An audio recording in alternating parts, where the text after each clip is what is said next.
Alors, on a affaire à deux formes différentes de vannerie qu'il faut bien distinguer. Il y a la vannerie qui correspond vraiment à un savoir-faire, à une vannerie d'art ou d'artisanat, je ne sais pas très bien quel est le mot mieux adapté. Et puis il y a une vannerie que j'appelle de nécessité, en fait, celle qu'on fait à la campagne. Le brin d'osier sert de ficelle, donc tout le monde savait attacher avec un brin d'osier.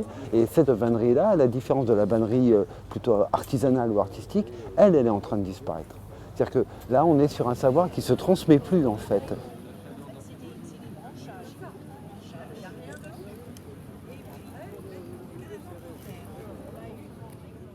Le mot conférence qu'on fait ici, il est presque un petit peu pompeux. En fait, c'est une petite promenade qu'on fait dans un jardin. L'idée ici, c'est tout simplement de se promener, d'admirer au passage le travail qui a été fait, et puis après de voir un petit peu à quoi il a servi ce travail. Il a servi à mettre en valeur des plantes qui sont à l'intérieur et qu'on a choisi ici pour coller à un thème, c'est le jardin gourmand. Et puis, voir les plantes, c'est toujours mieux de les voir en 3 dimensions, leur dimension réelle, plus l'autre dimension qui nous manque, c'est les autres, c'est le toucher, c'est les sentir. On peut avoir quelque chose de vivant. Alors la mauve, ça a été une découverte. Vous voyez, je trouve qu'on a plein de cultures qui, par le mouvement migratoire, viennent chez nous, mais on ne leur demande pas ce qu'ils savent faire, c'est dommage. Mais c'est joli, moi j'aime beaucoup cette plante. Au lavater et à la mauve qui va au soleil, la guimauve elle va au frais, on la voit souvent qu'au bord des étangs. Guimauve, alors moi de la guimauve j'en ai à la maison, mais voilà, c'est la feuille, oui, il faut en avoir de la guimauve, parce que à toucher c'est du velours, c'est incroyable. Ouais. Et on arrachait pour les racines, pour les donner aux enfants qui les croquaient quand ils faisaient leurs dents, puisque oui, c'est... J'aurais une question à vous poser par rapport donc, à la bourrache. Honnêtement, la bourrache, je la laisse aux abeilles. Voilà, parce qu'elles sont tout le temps dedans.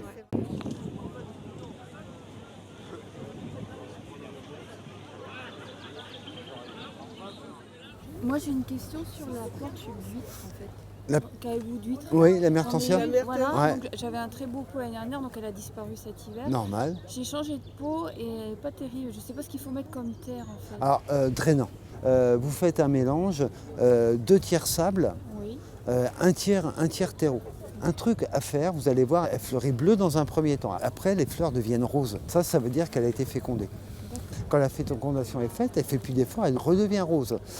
Et là, vos hampes florales qui ont tendance à sortir du pot, vous les ramenez de force dans le pot, en mettant un petit poids de terre dessus s'il faut pour qu'elle se bloque. Et là, vous laissez grainer dans le pot et vous allez voir, elle va se régénérer toute seule en permanence. Par contre, faites-le avec 1 ou 2 hampes, pas plus. Parce que sinon, vous allez voir, les feuilles vont vraiment réduire, etc. Et surtout, laissez-la à l'ombre. Ça n'aime pas du tout le soleil.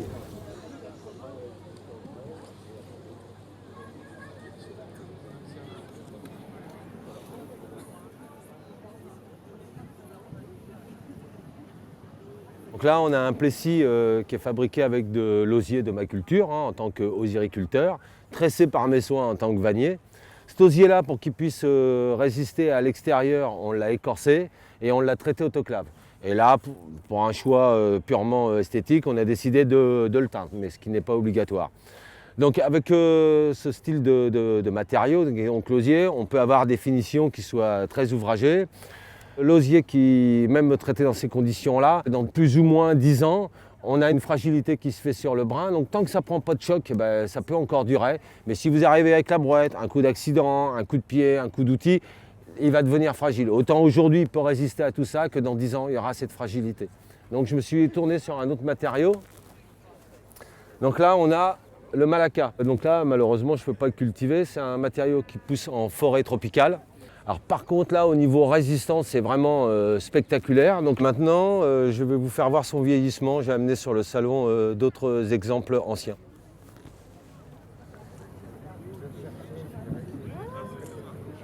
Donc là on a le même plessis que ce qu'on vient de voir à l'instant, sauf que celui-ci a 1 an d'âge.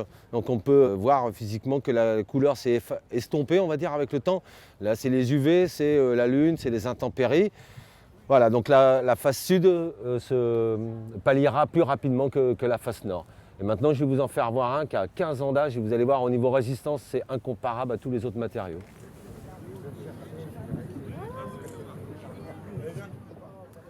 Alors voilà mon premier spécimen.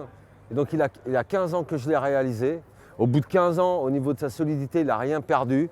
On peut lui mettre des chocs, il n'y a rien qui bouge. Donc après avoir essayé le noisetier, le châtaignier, le saule, l'osier, traité, pas traité, j'ai rien trouvé d'équivalent au niveau résistance dans le temps. En 2001, donc il y a 15 ans, quand j'ai fait mon premier Plessis Malacca. Comme ce n'est pas un produit qui pousse sous nos climats, j'ai voulu aller voir sur place. J'ai été au Vietnam, dans le nord du Vietnam, et donc j'ai pu avoir les explications de l'époque de la récolte et de comment c'était organisé. Donc c'est recépé en annuel, en bisannuel, trisannuel au maximum. On n'a pas de destruction de la souche. Ce palmier se refait. Il a une croissance tellement rapide qu'il ne peut pas tenir tout seul. Il a besoin de s'appuyer sur les autres arbres comme des tuteurs. Il a besoin de l'écosystème de la forêt pour fonctionner. Il y a eu des essais qui ont été faits en culture. Ça ne fonctionne pas. Donc vraiment, la forêt est indispensable pour sa survie. Donc, dans le cadre du développement durable, consommer ce genre de matériaux, c'est aussi préserver nos forêts. Et on peut faire venir un produit d'Asie et participer à un développement durable, comme on peut avoir un produit autochtone, français, et être à côté du développement durable. Donc, suite à ce voyage que j'ai fait donc, au Vietnam, ce que j'ai découvert sur l'organisation de la récolte de ce produit, donc j'ai décidé de le montrer au grand public. Et aujourd'hui, donc, on commercialise des Plessis en Malacca.